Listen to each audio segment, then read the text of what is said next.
Before we jump into football, there was an incident a week ago where two varsity football players were arrested outside of Gourmet Heaven. Both Mike McLeod and Matt Plemus, two of the stars of our football team, were arrested after getting into disturbing the peace and breaking the glass of Gourmet Heaven. While no suspensions have been issued, it has become a very contentious topic. Early on Sunday, October 1st, 5 Yale varsity athletes, including 3 hockey players and 2 football players, were arrested for a fight that occurred outside of Gourmet Heaven on Broadway. Star quarterback Matt Plemus and star running back Mike McLeod were involved in the incident.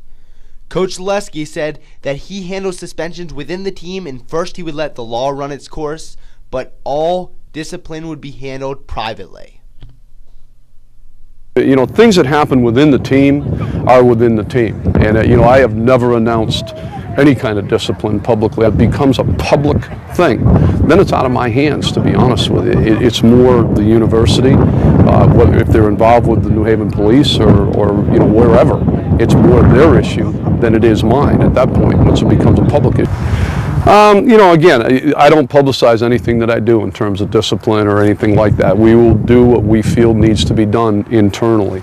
And generally, I'm always going to wait until things have been done externally.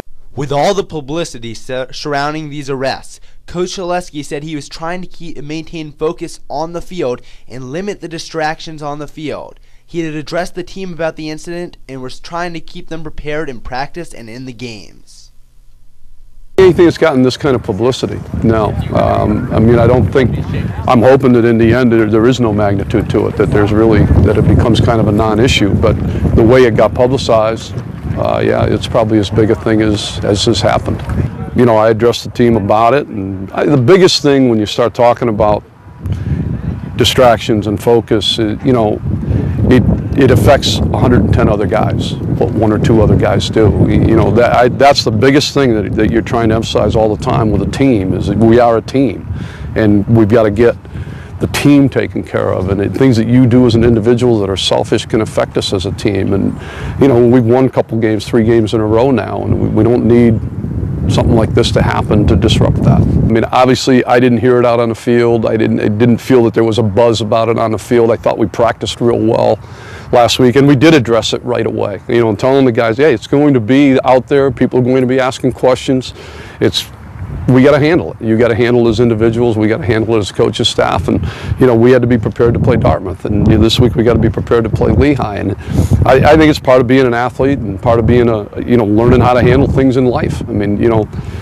Is it a distraction? Yeah, you're gonna have a lot worse things happen to you in your lifetime than this incident. And hopefully guys learn from it and take it with them, and down the road they know how to handle things when bad things happen to them or their life gets disrupted or whatever, and they learn from the experience. Zaleski said although it's hard to prevent incidents like this one, he hopes that his players learn from their mistakes and know that they are always in the spotlight and that their actions will be picked up by the media.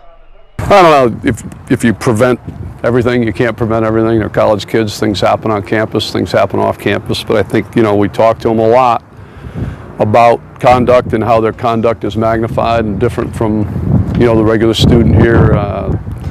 When things are going to get publicized, if you're an athlete, the headline didn't say 5 history majors, it said 5 athletes. That's just reality of the world we live in, and I think the more we make them aware of it, and as I said, they're college kids. They're on their own. They're not on scholarship here. We're not dictating their lives every minute of the day. They're kind of as much administered by Yale's rules as they are by ours. And I have kind of a common sense rule with them. I say to them all the time, if you think it's wrong, it probably is, so don't do it. They're all pretty smart guys, and they should understand that. The trial date was set for today. We'll see how that turns out. Hopefully all the charges will be dropped. But it doesn't seem to be affecting how the Yale Bulldogs have been playing football recently, as they've come off 2 straight victories, one against Cornell and one against Lafayette. And this past Saturday, they went down to Dartmouth and took on Dartmouth. After an early Yale turnover, they got into form as Steven Santoro forced a Dartmouth fumble right here, recovered by the Elis. This fumble would set Yale up for a nice drive, as Yale then put the ball into Mike McLeod's hands for this 16-yard run right here. McLeod wasn't finished yet, though. He would then have a very nice 21-yard run, capitalizing on the fumble and setting Yale up for a field goal to put Yale up 3-0 at this point in the game. The Bulldog defense was dominant then, as both Kyle Howari, right here, and then Chris Berry came up with 2 big sacks on Dartmouth quarterback Mike Fritz.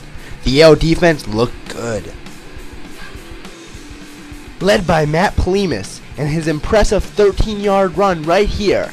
Look at him go. What a run as he drags this guy out of bounds with him. Yale then marched downfield for a 43-yard Allen Kimball field goal. That kicker has a boot on him. Right before half, a key 4th down conversion on a Plemus pass to Chandler Henley set up this 13-yard touchdown run by Mike McLeod. Look, he can just walk his way into the end zone here for a 13-0 halftime. Yale came out in the second half with the same intensity as the first, with this amazing 31-yard catch by Henley. This would set up a Yale touchdown in a 19-0 lead. Dartmouth, though, would then come out with great intensity as Fritz marched the team downfield and converted on a 19-yard touchdown pass to wideout Brett Lowe right here. He was wide open. Dartmouth then gets an onside kick? I don't even know if that was intentional. Well, it doesn't matter because Dartmouth would then turn this onside kick into points. Dartmouth quarterback Mike Fritz would connect on a 23-yard touchdown pass to Andre Von Kuhn right here. Yale's 19-point lead whittled down to a mere 19-14 lead at this point. Yale would not fall through though, as McLeod with this 20-yard run right here kept Yale with it. And Plemus then added his own nice run of 18 yards right here. Look at that quarterback run downfield. Then McLeod with this nice 25-yard catch and run would set up a nice 9-yard touchdown run for himself and a 26-14 lead. Yale would hold on to it from there with this interception that ended the game by Chris Berry. Overall, a dominating performance by the Bulldogs as they won 26-14 behind McLeod's 198 yards and 2 touchdowns and Berry's great day too. Yale looked very impressive against Dartmouth last Saturday. 2-0 in the Ivies, 3 straight victories overall as they head into Lehigh tomorrow at home. Steve, the real key to the game was definitely clock management and coaching out there. 272 rush yards, that's an impressive stat.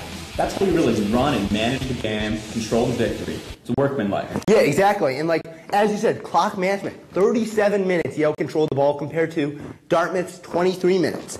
Dartmouth didn't even have a chance in the game. And Yale, they made the most out of their opportunities. They were in the red zone 5 times. They converted 4 times. Just very impressive overall, and 26 first downs for Yale compared to 15 for Dartmouth. The team really looked well coached. Discipline. Yeah, it was a very impressive game, and you have to say Mike McLeod really led the team, and he was a big part of everything there. He's coming into his own as a leader on the field.